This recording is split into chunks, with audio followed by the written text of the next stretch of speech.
नमस्कार, मैं आस्था। मैं उदित। स्वागत है आपका। आप देख रहे हैं खबर आप तक।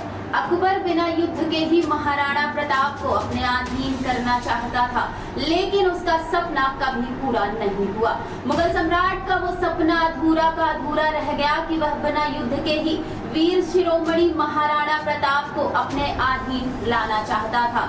देश प्रेमी और अपनी प्रजा से अगाध प्रेम करने वाले महाराणा प्रताप की जयंती आज गुरुवार को पूरे देश में धूमधाम से मनाई जा रही है। कोई रैली निकालकर तो कोई गोष्ठी आयोजित करके उनकी वीरता को याद कर रहा है। रीवा जिले में भी महाराणा प्रताप की जयंती पूरे धूमधाम से मनाई जा रही है। हाँ, ये जरूर है कि उनकी प्रतिमा आज तक शहर के किसी चौराहे में नहीं स्थापित की गई। आज हम सब उनकी वीरता को प्रणाम करते हैं। बता दें कि महाराणा प्रताप भारतीय इतिहास में एक महान और वीर योद्धा थे। उनके वचन भी उनकी वीरता और दृढ़ संकल्प को दर्शाते हैं। यहाँ कुछ प्रसिद्ध महाराणा प्रताप के वचन हैं, जैसे शत्रु सफल और शौर्यवान व्यक्ति के ही होते हैं। इस वचन में महाराणा प्रताप ने शौर्य की महत्वपूर्णता को बताया है। सम्मानहीन मनुष्य एक मृत व्यक्ति के समान होता है। इस वचन में उन्होंने सम्मान की महत्वपूर्णता को जाहिर किया है।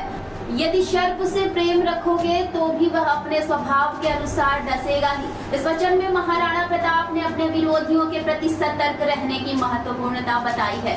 अन्याय, अधर्म आदि का विनाश करना संपूर्ण मानव जाति का कर्तव्य है। इस वचन में उन्होंने धर्म और न्याय की प्राथमिकता को बताया है। महाराणा प्रताप की नीतियां ब्रिटिश शासन के खिलाफ बंगाल के स्वतंत्रता सेनानियों के लिए प्रेरणा स्रोत बनी। उनका जन्म वर्तमान राजस्थान में हुआ था। उनका जीवन और वचन हमें योग्यता, शौर्य और दृढ़ संकल्प की महत्वपूर्णता की याद दिलाते हैं।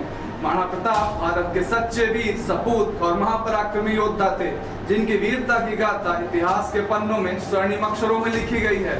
महाराणा प्रताप के जीवन गाथा शौर्य, साहस, स्वाभिमान, पराक्रम एवं राष्ट्रभक्ति का प्रतीक है। वे एक सच्चे और आदर्श शासक की तरह अपनी प्रजा को अपने परिवार से भी ज्यादा मानते थे और आखिरी सांस तक वे अपनी प्रजा की रक्षा के लिए लड़ते रहे। उनके अद्भुत साहस, वीरता और पराक्रम की प्रशंसा तो मुगल बादशाह अकबर द्वारा भी की गई थी। कम सैनिक और युद्ध हथियार होने के बावजूद भी महाराणा प्रताप ने मुगलों के साथ हुए हल्दी घाटी के युद्ध में मुगलों को छठी का दूध याद दिला दिया था। महापराक्रमी और वीर योद्धा महाराणा प्रताप न सिर्फ युद्ध कौशल में निपुण थे, बल्कि वे एक भावुक और धर्मपरायण योद्धा भी थे। महाराणा प्रताप की शौर्य गाथा हर भारतीय को गौरवान्वित करती है।